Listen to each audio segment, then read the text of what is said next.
Hello friends, आप सभी का स्वागत है हमारी नई वीडियो में। आज के इस वीडियो में देखेंगे यूपी टेट और सीटेट के लिए सीडीपी। ये हमारा मॉक टेस्ट नंबर 1 है। इससे पहले हम चैप्टर वाइज एमसीक्यू देख चुके हैं। उसकी वीडियो आपको ये आई बटन पर क्लिक करके मिल जाएगी। ये वीडियो आप अगर सीटेट की तैयारी कर रहे हैं या डीएसएसबी की तैयारी कर रहे हैं या फिर कोई भी टेट किसी भी स्टेट का, तो उसके लिए उपयोगी है। आज का हमारा टॉपिक है अधिगम के सिद्धांत और विशेषताएं। 4 ऑप्शन दिए होंगे सभी क्वेश्चन में, आपको कमेंट करके आंसर जरूर बताना है। तो चलिए शुरू करते हैं। तो फर्स्ट क्वेश्चन है जिसमें लिखा है नवीन ज्ञान और नवीन प्रतिक्रियाओं को प्राप्त करने की प्रक्रिया सीखने की प्रक्रिया है। अधिगम की यह प्रसिद्ध परिभाषा किसकी है? किस मनोवैज्ञानिक की है? थॉर्नडाइक, वुडवर्थ, क्रो एवं क्रो या फिर स्किनर? आपका जो भी आंसर सही है आप कमेंट करके बताइए। तो इसका जो राइट आंसर वो हो जाएगा option number B, Woodworth. Woodworth ने ये परिभाषा दी थी, तो ऑप्शन नंबर बी इसका करेक्ट आंसर हो जाएगा। सेकंड क्वेश्चन में लिखा है आदतों, ज्ञान और अभिव्यक्तियों यानी कि एटीट्यूड का अर्जन ही अधिगम है। यह कथन किस मनोवैज्ञानिक का, यानी कि आदतों जो हमारी आदत होती हैं, ज्ञान या अभिव्यक्ति का अर्जन करना ही अधिगम है। यह कथन किस मनोवैज्ञानिक का है? 4 ऑप्शन है, Crow and Crow, BF Skinner, JP Guilford या फिर ईएल थॉर्नडाइक। जो भी आंसर हो वो आप कमेंट करके बता सकते हैं। तो इसका जो राइट आंसर हो जाएगा वो हो जाएगा option number A, crow and crow. आदतों, ज्ञान और अभिव्यक्तियों का अर्जन ही अधिगम है। ये किसने कहा था? क्रो एंड क्रो ने कहा था। Option number A will be correct answer. अब हम देखते हैं क्वेश्चन नंबर थर्ड। क्वेश्चन में लिखा है निम्नलिखित में से कौन सी अधिगम की विशेषता नहीं है? 4 ऑप्शन है। अधिगम जीवन पर्यंत चलने वाली प्रक्रिया, ये तो है। आप यहाँ पर ये देखिएगा क्वेश्चन पूछा कौन सी नहीं है, तो जो भी है वो आप ढूंढ लीजिए। अधिगम एक उद्देश्यपूर्ण प्रक्रिया है, ये भी सही है। अधिगम का एक उद्देश्य होता है।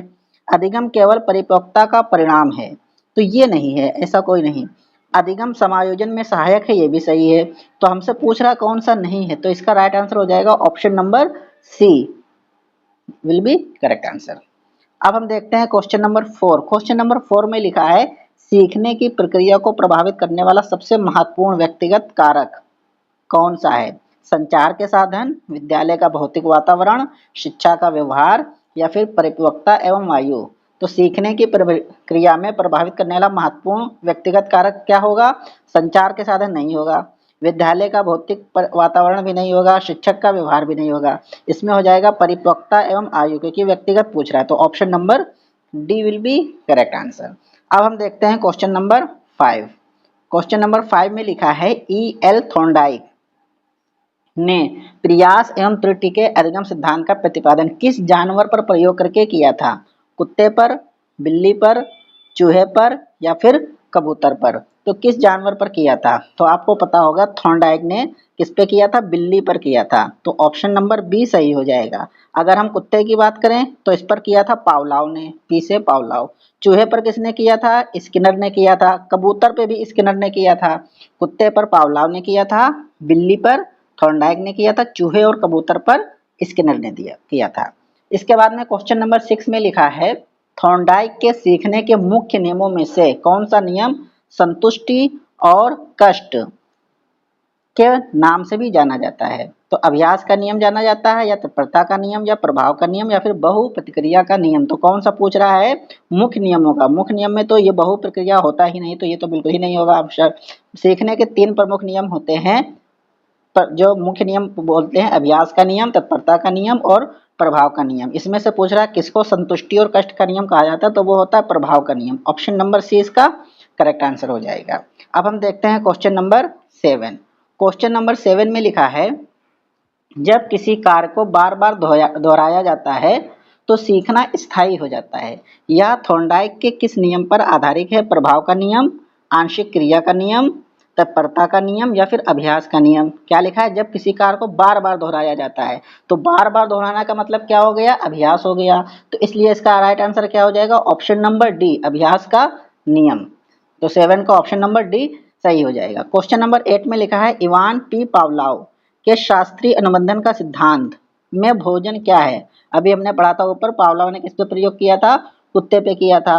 तो ये जो शास्त्रीय अनुबंधन का सिद्धांत है इसमें भोजन क्या है? अनुबंधित उद्दीपक यानी कि यूसीएस, अनकंडीशनल, अनुबंधित अनुक्रिया सीआर, अनुबंधित उद्दीपक या फिर अनुबंधित अनुक्रिया? तो इसमें पूछ रहा है भोजन क्या है, तो भोजन क्या होगा इसमें, अनुबंधित उद्दीपक, यूसीएस हो जाएगा इसमें। तो राइट आंसर क्या हो जाएगा, 8 का ए हो जाएगा। अब हम देखते हैं क्वेश्चन नंबर 9। क्वेश्चन नंबर 9 में लिखा है पावलाव के प्रयोग में अनुबंधन के बाद केवल घंटी बजने पर कुत्ते के मुंह से लार का आना कौन सी अनुक्रिया कहलाती है, प्राकृतिक अनुक्रिया, अनुबंधित अनुक्रिया, अनुबंधित अनुक्रिया, तो बार बार वही ऑप्शन हो गया, ऐच्छिक अनुक्रिया। तो जो भी आंसर सही हो आपको कमेंट करके बताना है। तो यहाँ पर जो 9 का आंसर होगा इसमें घंटी बजने पर, तो क्या हो जाएगा, अनुबंधित अनुक्रिया। तो 9 का बी आंसर सही हो जाएगा।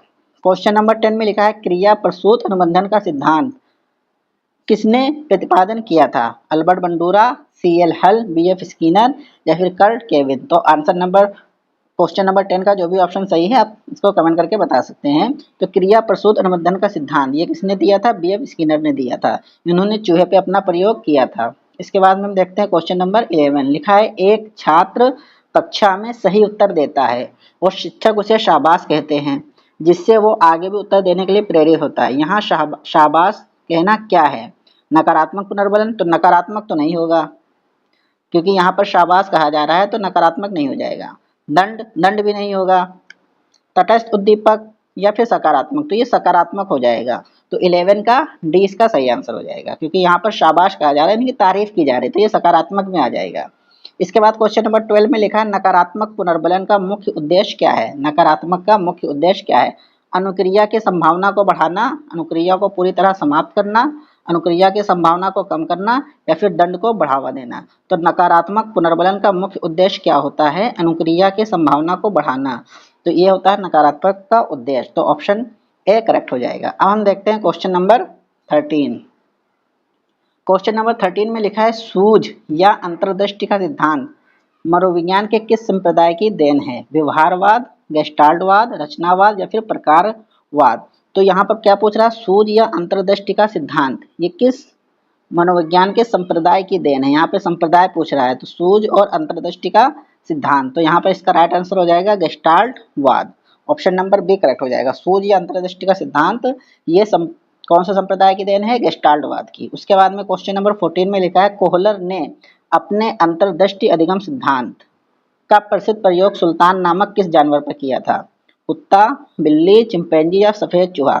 तो कुत्ते पर तो पावलाव ने किया था, अभी हम ऊपर देख चुके हैं। बिल्ली पे थॉर्नडाइक ने किया था, चिंपैंजी पे किया था। तो कोहलर ने अपना प्रयोग किस पे किया था, वनमानुष या चिंपैंजी पे, जिसका नाम था सुल्तान। चूहे पे किसने किया था, स्किनर ने किया था। तो ऑप्शन नंबर सी इसका करेक्ट हो जाएगा, याद रखिएगा।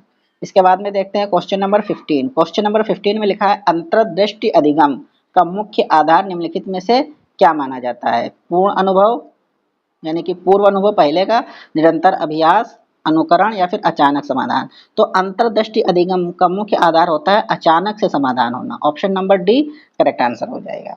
इसके बाद में 16 में लिखा है उद्दीपक अनुक्रिया सिद्धांत का जन्मदाता किसे माना जाता है, E.L. थॉर्नडाइक, कोफ्फा, अल्बर्ट बंडूरा या फिर वाइगोत्स्की। तो यहाँ पर इसका राइट आंसर हो जाएगा E.L. थॉर्नडाइक। उद्दीपक अनुक्रिया का सिद्धांत का जन्मदाता E.L. थॉर्नडाइक को माना जाता है। 16 का ए करेक्ट हो जाएगा। अब हम देखते हैं क्वेश्चन नंबर 17।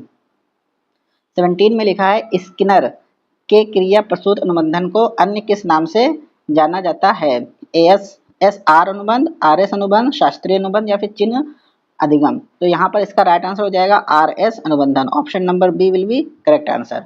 क्वेश्चन नंबर 18 में लिखा है अधिगम में पठार का स्पष्ट अर्थ क्या होता है, अधिगम का अत्यधिक तीव्र होना, अधिगम का भूल जाना, अधिगम प्रक्रिया में उन्नति का रुक जाना। तो यहाँ पठार की बात हो रही है, तो जब अधिगम की प्रक्रिया होती है और वो रुक जाती है तो पठार बन जाता है। तो ऑप्शन नंबर यहाँ पर सी करेक्ट हो जाएगा, अधिगम प्रक्रिया में उन्नति का रुक जाना। इसके बाद है क्वेश्चन नंबर 19। क्वेश्चन नंबर 19 में लिखा है जब पूर्व अर्जित ज्ञान नवीन ज्ञान को सीखने में बाधा उत्पन्न करता है, यानी कि अगर आपके पास कोई नवीन ज्ञान है, यानी कि पहले का ज्ञान है और नया ज्ञान सीखते हैं, तो पहले वाला ज्ञान उसमें बाधा डाल रहा है, तो इस अधिगम का कौन सा स्थानांतरण कहते हैं। तो इसे कौन सा कहते हैं, सकारात्मक कहते हैं क्या। देखो यहाँ पे बाधा डाली जा रही है, तो सकारात्मक तो नहीं होगा, शून्य भी नहीं होगा, तो शून्य मतलब कुछ नहीं होगा, क्षैतिज भी नहीं होगा, यहाँ नकारात्मक हो जाएगा, क्योंकि जब बाधा डाली जाती है तो उसको नकारात्मक कहते हैं। तो ऑप्शन नंबर डी सही हो जाएगा। क्वेश्चन नंबर 20 में लिखा है रॉबर्ट एम गेने के अधिगम सोपान के अनुसार अधिगम का उच्चतम स्तर कौन सा है? तो समस्या समाधान अधिगम, संकेत अधिगम, संपत्ति अधिगम या फिर श्रृंखला अधिगम। तो 20 का ऑप्शन नंबर ए सही हो जाएगा, समस्या समाधान अधिगम, ऑप्शन नंबर ए। इसके बाद में देखते हैं क्वेश्चन नंबर 21। 21 में लिखा है कक्षा में बच्चों को उनके प्रत्येक सही उत्तर के बजाय कुछ अंतरालों पर या कभी कभी पुरस्कार देना किस प्रकार का पुनर्बलन है? सतत पुनर्बलन, आंशिक पुनर्बलन, नकारात्मक पुनर्बलन। नकारात्मक तो बिल्कुल नहीं होगा क्योंकि यहाँ पर पुरस्कार दिया जा रहा है, या कृत्रिम पुनर्बलन। तो देखें यहाँ क्या लिखा है, सही उत्तर के बजाय कुछ अंतरालों पर कभी कभी पुरस्कार दिया जाए, तो इसको बोलते हैं आंशिक पुनर्बलन। Option number B will be correct answer. 22 में लिखा है थॉर्नडाइक के सीखने के सिद्धांत के अनुसार सीखने के गौण नियम कितने हैं? यहाँ पर सीखने के गौण नियम पूछ रहा है कितने हैं, तो सीखने के गौण नियम कितने हैं? 5। और प्रथम या मुख्य नियम कितने हैं? 3। तो याद रखिएगा जब मुख्य नियम पूछे तो 3 होते हैं और गौण नियम कितने होते हैं? 5। तो ऑप्शन नंबर सी करेक्ट हो जाएगा। इसके बाद में देखते हैं क्वेश्चन नंबर 23। 23 में लिखा है जब अधिगम वक्र में सीखने की गति प्रारंभ में तीव्र होती है, यानी कि शुरुआत में तो तेज होगी, फिर धीरे धीरे मंद हो जाती है, अंततः एक क्षैतिज रेखा का रूप ले लेती है, तो उसे क्या कहते हैं? मिश्रित वक्र, नदोत्तर वक्र, समान या फिर उन्नतोत्तर। तो इसको बोलते हैं उन्नतोदर वक्र, ऑप्शन नंबर डी इसका करेक्ट हो जाएगा। 24 क्वेश्चन में लिखा है व्यवहार के कारण व्यवहार में आया कोई भी परिवर्तन अधिगम है, यह प्रसिद्ध परिभाषा किसकी है? तो 4 ऑप्शन दिए गए, JP Guilford, BF Skinner, Woodworth या फिर क्रो एंड क्रो। तो ये किसकी है? जेपी गिलफोर्ड की। तो ऑप्शन नंबर ए इसका करेक्ट आंसर हो जाएगा। इसके बाद में देखते हैं क्वेश्चन नंबर 25। 25 में लिखा है घोड़े को तालाब तक ले जाया जा सकता है परंतु उसे पानी पीने के लिए बाध्य नहीं किया जा सकता। यह प्रसिद्ध कहावत थॉर्नडाइक के किस नियम की पुष्टि करता है? तो प्रभाव का नियम, अभ्यास का नियम, तत्परता का नियम या फिर बहु अनुक्रिया का नियम। तो ये राइट आंसर हो जाएगा तत्परता का नियम, option number C will be correct answer.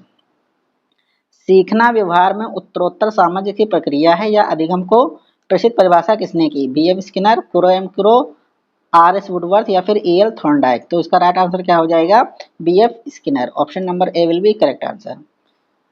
इसके बाद में देखते हैं क्वेश्चन नंबर 27 जिसमें लिखा है अनुभव एवं प्रशिक्षण के द्वारा व्यवहार में परिवर्तन ही अधिगम है, यह कथन किस मनोवैज्ञानिक का है? जेपी गिलफोर्ड, गेट्स एवं अन्य, इवान पावलोव या फिर चार्ल्स स्किनर। तो ये है ऑप्शन नंबर बी करेक्ट हो जाएगा, गेट्स एवं अन्य।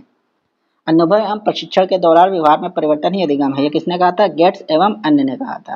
क्वेश्चन नंबर 28 में लिखा है अधिगम की विशेषताओं के संदर्भ में निम्नलिखित में से कौन सा कथन सही नहीं है?